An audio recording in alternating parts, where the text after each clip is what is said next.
अगर एक बात ध्यान रखो तो अच्छा है कि सवेरे खाना खाते हैं जिसको हम ब्रेकफास्ट कहते हैं, नाश्ता, तो फलों का रस पीना अच्छा। दोपहर को खाना खाएं तो लस्सी और मट्ठा पीना अच्छा।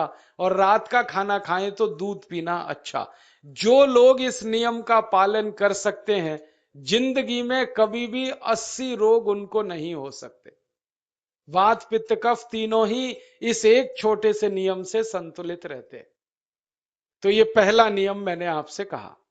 दूसरा नियम एक और है, और वो नियम ये है कि पानी कभी भी पियो, घूट घूट भर के पियो। जैसे गरम चाय पीते हैं, गरम कॉफी पीते हैं, गरम दूध पीते हैं, एक एक घूट भर के, एक एक सिप करके, ऐसे ही पानी पीने की आदत डालो। ये मुंह में एक बार गिलास लगा लिया, गटागट उसको खाली कर दिया, ये तरीका गड़बड़ है। एक घूट पानी, दो घूट पानी एक बार में उतना ही पियो।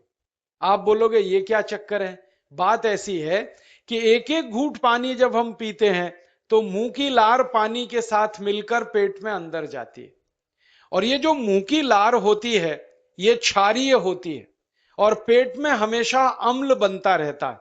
तो एक घूट पानी पिया, मुंह की लार इसके साथ अंदर गई, दो घूट पिया और ज्यादा गई, बार बार लार अंदर जाएगी तो क्षार पदार्थ पेट के अम्ल के साथ मिलेगा। पेट में अम्ल बनता है, मुंह में लार क्षारीय होती है। तो ये क्षार को अम्ल में मिला दिया जाए और ये अच्छे तरीके से मिलकर पेट में जाए तो कभी भी कोई व्यक्ति के पेट को अम्लता नहीं होती, एसिडिटी नहीं होती। और पेट में अम्लता नहीं होती तो रक्त में अम्लता नहीं होती, और जिनके रक्त में अम्लता नहीं होती उनकी जिंदगी में कभी भी वात पित्त कफ के असंतुलन की स्थिति पैदा नहीं होती। इसलिए पानी घूट घूट करके पीना। मैं आपको एक छोटा सा मेरा ऑब्जर्वेशन बताता हूं, परीक्षण। आप भारत देश में या दुनिया में कहीं भी जाओ, मनुष्य को छोड़कर पशु पक्षियों को देखना शुरू करो, वो पानी कैसे पीते हैं।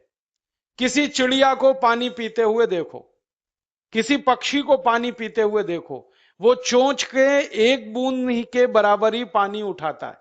एक बार में एक बूंद पानी लेगा, फिर थोड़ी देर चोंच चलाएगा, फिर पिएगा, फिर दूसरी बूंद लेगा, फिर चोंच चलाएगा, फिर पिएगा, फिर तीसरी बूंद। एक एक बूंद पक्षी पानी पीता है।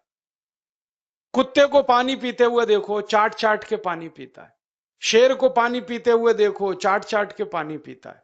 जितने जानवर चाट कर पानी पीते हैं, जितने पक्षी एक एक घूंट पानी पीते हैं, किसी भी पक्षी और किसी भी जानवर को डायबिटीज नहीं है, किसी को अर्थराइटिस नहीं है, कोई पक्षी ओवरवेट नहीं है, कोई पशु ओवरवेट नहीं है।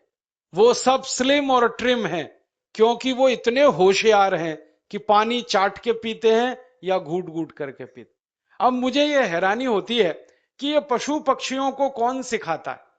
वो अपने जन्म से ये ज्ञान सीख के आते। उनका कोई गुरु नहीं है, उनका कोई विद्यालय नहीं है, उनके कोई प्रशिक्षण शिविर नहीं लगते, फिर भी उनको इतनी अकल है कि पानी घूट घूट पीना।